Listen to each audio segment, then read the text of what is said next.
Hi guys, so what I've been doing today is I have been playing around with the clutch pedal in the major. The idea behind it is I'm putting the flat floor in the cab, so I need to raise the clutch pedal up a little bit to facilitate that. So what I've done is I have made a bracket that bolts on the side of the gearbox casing. I have made a stub shaft the same size as the original brake cross shaft, which the clutch pedal now fits on, and I have raised the clutch pedal up. So what I'll do is just turn it around and give you a view of what I've been doing. So just bear with me a moment. So we have a situation now where I have my new little stub shaft made for the clutch to fit on for the clutch pedal.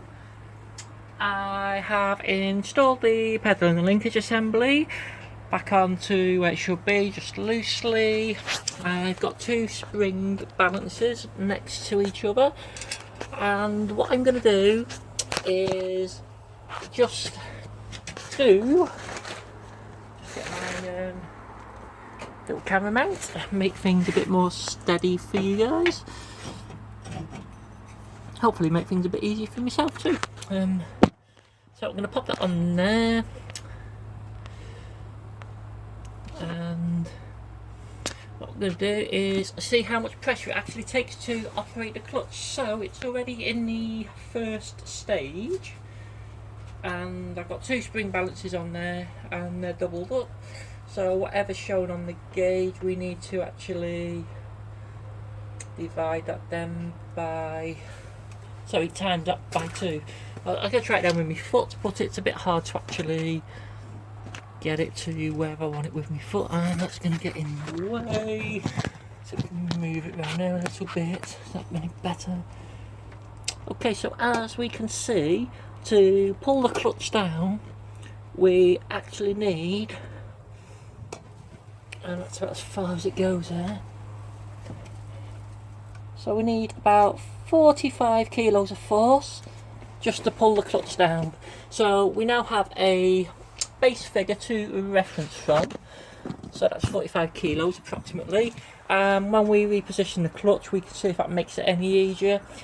Hopefully it will just make it the same and not any harder. So easier or the same I'll be happy with, and I'm going to try and lift the clutch pedal up quite a few inches. I need to make a new bush for that, because that's got a bit of newness in it. So that's on the to-do list, but the main priority today is to do the clutch.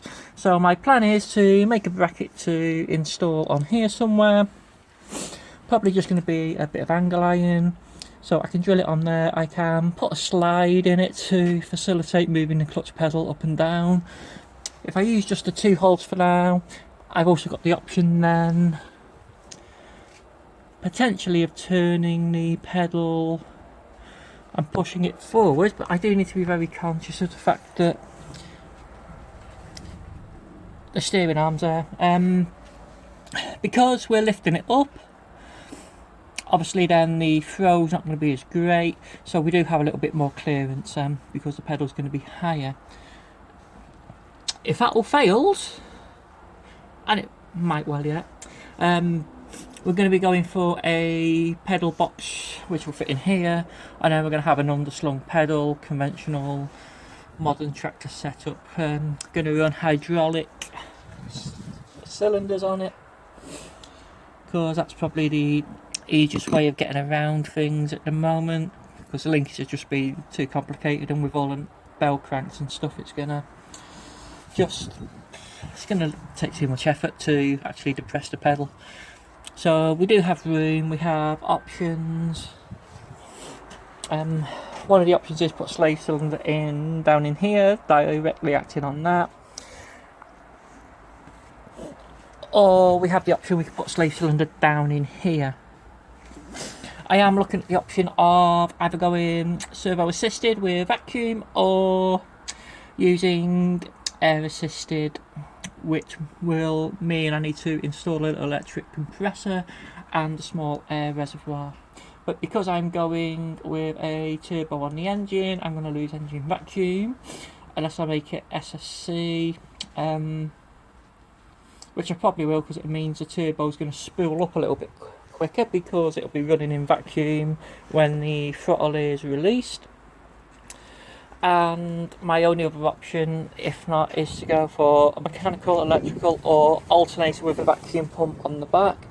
But I need to sort all that out before I do the turbo, because I need to know what space I have to run the exhaust, because I want to keep the exhaust in the original position as much as possible. I will use slightly bigger pipe. I'll probably scale the exhaust a little bit taller just so that it clears the cab a bit better with the noise, and also it will make it look a little bit more in proportion, but it will be a bit bigger. But it's going to be worth it in the end. Doing clutch pedals the main thing at the moment, so that we can use the tractor with its new seat.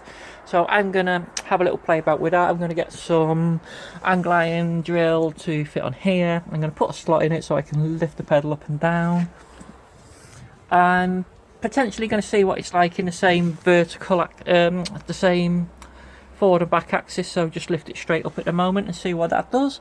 If not, I'll have to think about pushing it backwards or pulling it forwards, but I think at the moment just straight up is probably a good starting point.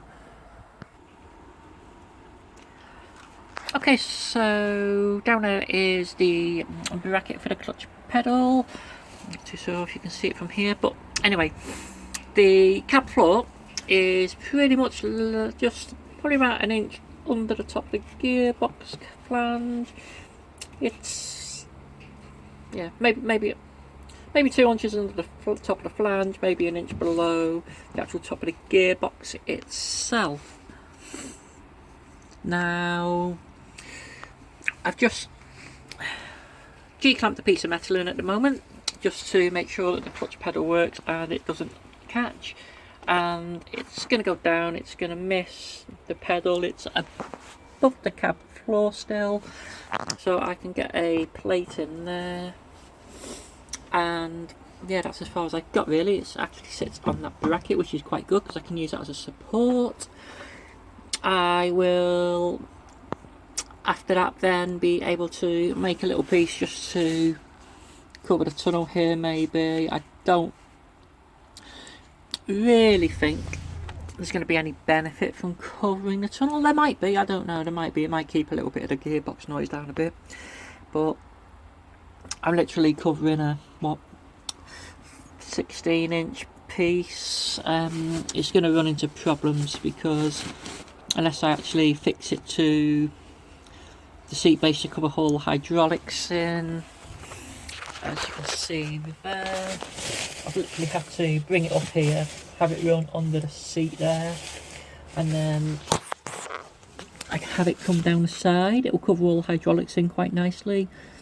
The foot plates will run to the back here, so it might keep quite a bit of noise out. What I can do also is put some of the sound deadening material on the back side of it, so that'll be underneath, and then I can put some rubber maybe over the top. So that's something potentially I'm going to look at, but at the moment my main priority is getting the foot plates in.